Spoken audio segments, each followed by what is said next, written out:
Apakah benar bahasa Indonesia itu miskin kosakata? Menurut Indage, dia mengatakan bahwa bahasa Indonesia miskin kosakata. Disebut dalam podcast dengan Cinta Laura yang disorot media, guys. Ayo simak video ini.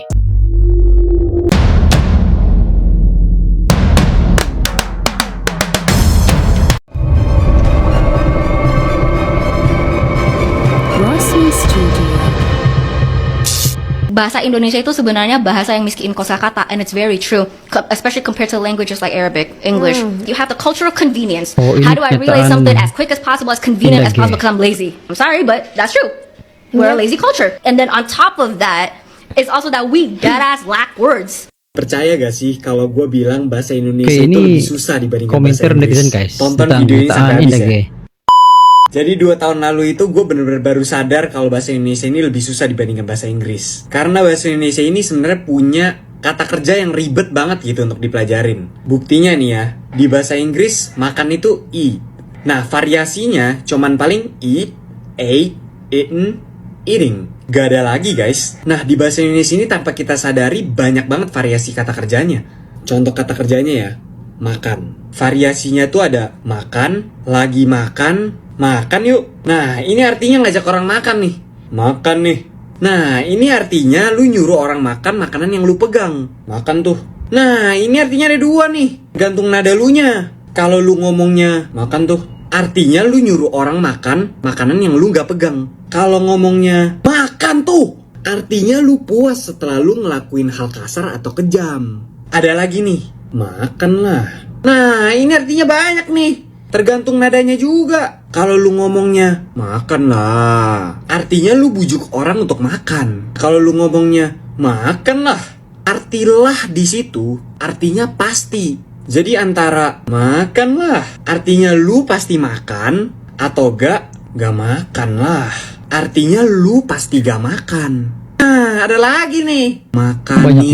Itu guys, artinya lu suruh orang untuk bantuin lu makan. Jadi kalau misalkan lu ngomong makanin lah, itu artinya lu kenyang. Apa yang di sekolahnya belajar bahasa Indonesia? Menarik nih. Pelajaran yang seharusnya selalu bagus ya nilainya, soalnya tiap hari kita pakai. Tapi ada nggak negara lain yang belajar bahasa Indonesia juga? Kita sampai sama Good News from Indonesia, Detik dan Kemlu.go.id. Kamu tahu nggak kalau bahasa Indonesia itu adalah bahasa yang penggunanya paling banyak ke-10 di dunia dengan jumlah 199 juta orang. Top global kita ya. Nah, ada beberapa negara yang juga pakai bahasa Indonesia di kurikulum pelajarannya. Contohnya Australia. Ada beberapa sekolah yang punya mata pelajaran bahasa Indonesia karena mereka menganggap Indonesia sebagai negara berkembang dan berpotensi menjadi negara yang kuat dan berpengaruh. Selain itu, bahasa Indonesia juga dijadiin jurusan di universitas berbagai negara. Jadi Vietnam, Jepang, Kanada, Amerika, Mesir, sampai Hawaii. Ada 52 negara yang belajar bahasa Indonesia. Makanya kita harus bangga nih pakai bahasa Indonesia. Kalau kamu gimana?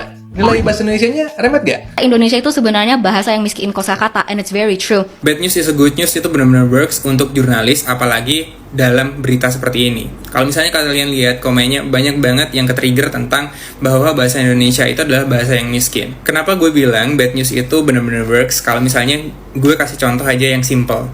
Gue mau kasih contoh highlights berita tentang Ariel Tatum suka sama cowok tinggi. Apakah berita itu menjual? Jawabannya tidak. Kalau misalnya diganti highlightnya, Ariel Tatum tidak menyukai cowok pendek, akan banyak sekali cowok-cowok yang ke-trigger tentang hal itu karena dia merasa pendek lah dan lain sebagainya. Contoh lain adalah Indah Jini yang kalian banyak ke-trigger juga kan. Jadi kosakata bahasa Indonesia itu lebih miskin dibandingkan kosakata dari negara Arab. Dan faktanya memang seperti itu. Tapi kalau misalnya diganti dengan bahasa Arab mempunyai kosakata yang lebih kaya daripada bahasa Indonesia, apakah itu menjual? Apakah kalian akan ke-trigger? Gue pasti yakin kalian tidak akan ke-trigger seperti ini. Tapi kalau misalnya kita telah lagi tentang bahasa Indonesia memang mempunyai kosakata lebih sedikit daripada bahasa Arab, yaitu 120 ribuan. Nah, sedangkan bahasa Arab ada kurang lebih 12 juta, apalagi bahasa Inggris. Bahasa Inggris itu ada 1 jutaan. Jangankan bahasa Indonesia ini dibandingkan dengan bahasa Arab ataupun bahasa Inggris. Dibandingkan dengan bahasa Jawa saja, bahasa Indonesia ini tidak lebih banyak kosakatanya dibandingkan bahasa Jawa. Bahasa Jawa itu lebih banyak kosakatanya, lebih kaya. Misal katakanlah orang terjatuh karena terpleset, orang terjatuh karena kesandung dan lain sebagainya, itu beda untuk penyebutannya. Ada yang namanya bahasa itu boso ngoko alus, ngoko kasar, dan juga ngoko. Ada yang namanya kromo alus, kromo inggil, kromo. Dan banyak lagi. Adapun misalnya anak hewan itu disebut seperti apa, lalu ada kereta bahasa dan lain sebagainya. Jadi yang namanya bahasa Jawa pun lebih banyak daripada bahasa Indonesia untuk kosakatanya. Bahkan bahasa Indonesia itu lebih banyak mempunyai kata serapan dari bahasa Jawa itu sendiri juga. Misalnya katakanlah aba. Aba itu berarti bunyi dalam bahasa Jawa. Di Indonesia diseraplah dengan kata aba-aba. Aba-aba artinya ketukan, bunyi, dan lain sebagainya. Bahasa kita itu berasal dari bahasa Melayu lalu berkembang menjadi lingua franca yang tersebar ke seluruh Indonesia. Lalu bahasa Melayu ini berkembang seiring berjalannya waktu menjadi bahasa Indonesia yang disepakati oleh bangsa Indonesia kita sebagai bahasa pemersatu bangsa. Lalu bahasa Indonesia sendiri sampai sekarang itu mengalami yang namanya perkembangan perbendaharaan kata yang banyak juga orang-orang kita itu tidak tahu tentang bahasa Indonesia yang sekarang. Misal contohnya itu kayak lanatur, paladin, saltik, swafoto, kemudian unggah, kemudian daring, luring, narahubung, dan lain sebagainya. Ya, pasti kalian itu lebih common atau lebih mudah mengerti tentang bahasa-bahasa serapan seperti yang namanya online, offline, drive-thru, server, dan lain sebagainya. Kita lebih common sama bahasa-bahasa serapan dari bahasa Inggris karena bahasa Inggris sendiri lebih lama digunakan daripada bahasa Indonesia. Mungkin bahasa Inggris sendiri sudah 1 abad atau berabad-abad lebih yang sudah digunakan, kemudian bahasa Inggris itu menjamur ke seluruh negara-negara yang dijajah. Kemudian bahasa Indonesia sendiri, kalau misalnya gue nggak salah, kalau misalnya salah boleh dikoreksi, itu belum ada 100 tahun. Lalu pertanyaannya adalah, apakah sebenarnya bahasa Indonesia kita yang miskin itu artinya buruk, artinya jelek? Ya jawabannya tidak, karena bahasa Indonesia kita itu memang baru berkembang tidak jauh lebih lama dibandingkan bahasa Inggris, bahasa Arab, dan sampai sekarang pun terus berkembang untuk perbendaharaan katanya. Mau kalian marah-marah, mau kalian marah sampai jungkir balik dan sekalipun, itu tidak akan menutup fakta bahwa negara kita memang untuk bahasanya sendiri masih menggunakan serapan-serapan dan lain sebagainya, masih membutuhkan perkembangan yang benar-benar banyak sekali untuk bahasanya. Jadi maksud gue adalah kalau misalnya kalian jangan terlalu marah terhadap suatu hal yang memang faktanya seperti itu, karena memang kalau misalnya kalian mau yang namanya berbangga, bahagia tentang Indonesia, ya jangan menggunakan kebanggaan kalian secara kolektif. Kalau misalnya kalian mau memang berbangga dengan bahasa kalian, bahasa Indonesia, bahasa kita, gunakan bahasa Indonesia yang baik dan benar. Gitu aja sih. Bahasa Indonesia adalah bahasa yang miskin kosakata. Nah, ini ada video yang lewat nih di FYP saya. Well, I'm not saying that I disagree with that statement, but let's appreciate something that, other languages might not have. It's the flexibility of Indonesian language. For example, when we're trying to ask someone's current state, situation, condition, we use how are you, right? And I would say it's a pretty much rigid template which we cannot exchange the order of the words, We cannot use are you how, you are how. We can only use how are you. However, in Indonesian language, we can actually use, some creativity when we're asking bagaimana kabar kamu. Bagaimana kabar kamu is one option, right? But we can actually use some alternatives such as kamu gimana kabarnya? Kabarnya kamu gimana sih? Or even like, udah lama nih nggak ngabarin. Kamu gimana? So is it true that Indonesian language is not rich in vocabulary? Well, maybe. Even if it's true, does Indonesian language reflecting how lazy we are? I'm not sure. Because in fact, one phrase could up to several alternatives as I mentioned before. I think that's all from me.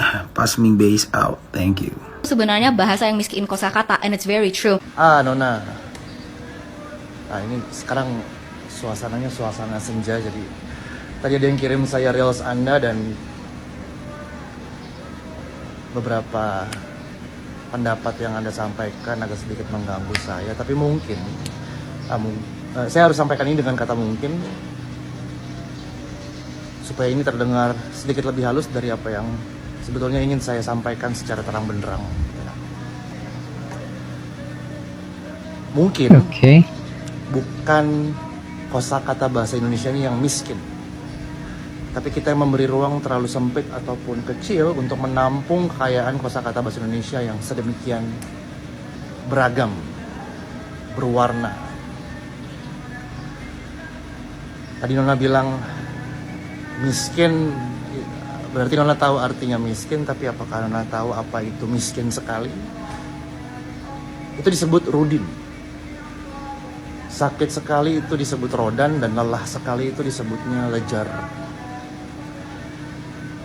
Cahaya pagi yang masuk lewat jendela kamar Nona saat pagi dimulai itu namanya arunika. Jadi kosakata bahasa Indonesia itu kaya. Kaya, gani, gemah, rani, sugih, bergelimang. Bahasa Indonesia itu sebenarnya bahasa yang miskin kosakata, and it's very true. Apabila bahasa Indonesia dinilai sebagai bahasa yang memiliki kosakata termiskin di dunia, maka rekan berpikir izinkan saya juga berteori bahwasanya bahasa Indonesia merupakan bahasa terefektif di dunia.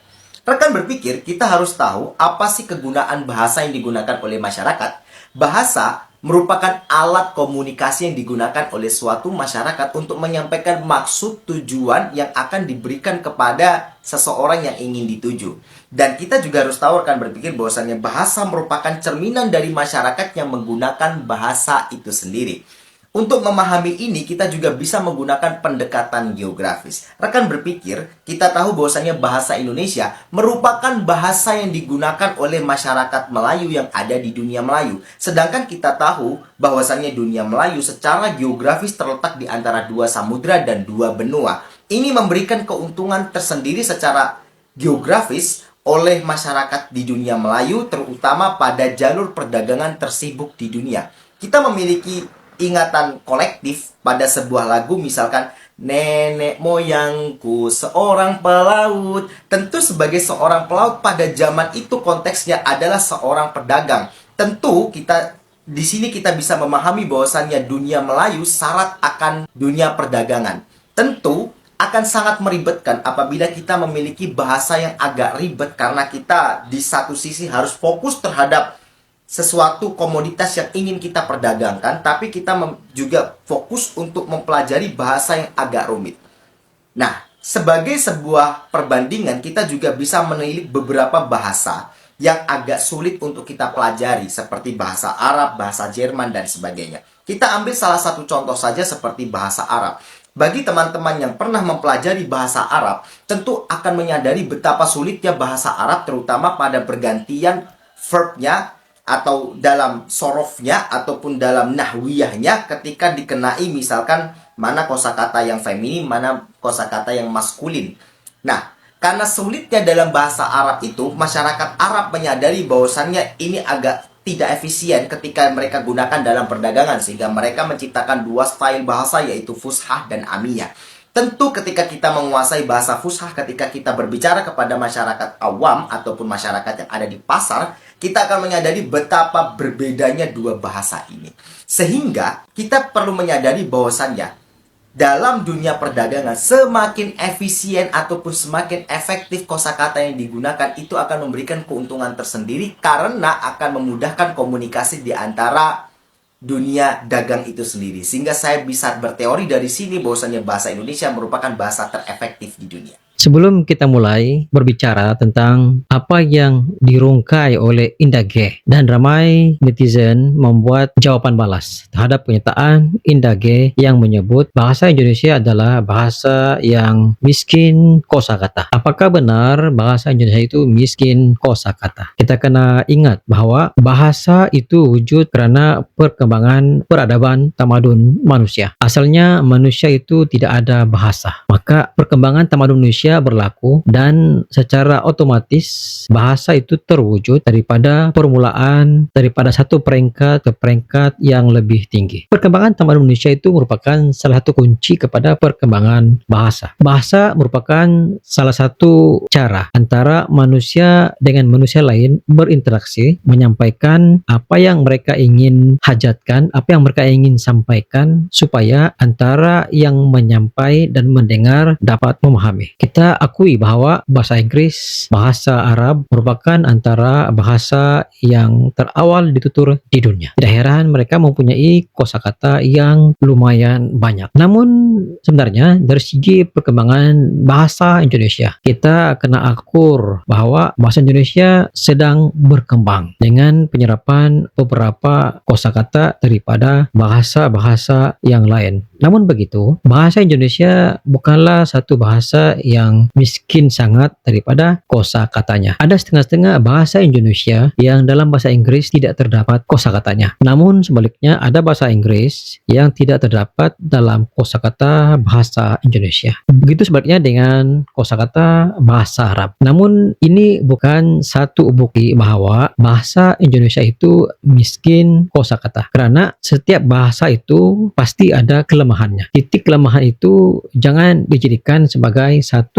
medium, salah satu cara untuk kita menghujat dan juga merendahkan martabat sesebuah bahasa. Perlu kita pahami tentang perkembangan sesebuah bahasa. Dia berkembang melalui perkembangan peradaban manusia. Semakin lama bahasa sesebuah negara berkembang secara otomatis. Walaupun pada hakikatnya perlu menyerap beberapa bahasa lain diserap menjadi bahasa utama, salah satu proses untuk perkembangan bahasa. Pada saya kenyataan Indah G yang membuat nyataan dalam podcast bahwa bahasa Indonesia itu miskin kosakata adalah satu perkara yang tidak relevan. Karena bahasa sebuah negara pasti akan berkembang dari masa ke semasa. Daripada zaman dahulu ke hari ini, perkembangan masih lagi berlaku dan tidak boleh dicas sebagai miskin kosakata. Kenyataan ini menimbulkan kemarahan netizen dan banyak yang memberikan beberapa contoh. Contohnya padi. Kalau di dalam Indonesia padi bahasa Inggrisnya rice. Gabah dalam bahasa Indonesia dalam bahasa Inggris rice juga. Beras dalam bahasa Indonesia dalam bahasa Inggris tetap rice. Nasi dalam bahasa Indonesia tetapi dalam bahasa Inggris tetap rice. Dari segi kata ini jelas terbukti bahwa bahasa Indonesia itu tidaklah miskin kosakata seperti mana yang coba disampaikan oleh Indah G dalam podcastnya guys. Apakah Anda setuju dengan kata-kata daripada Indah? Ataupun sekiranya Anda mempunyai pandangan terkait dengan cuplikan video ini, Anda boleh komen di bawah sekian. Jumpa di next video. Assalamualaikum. Bye-bye.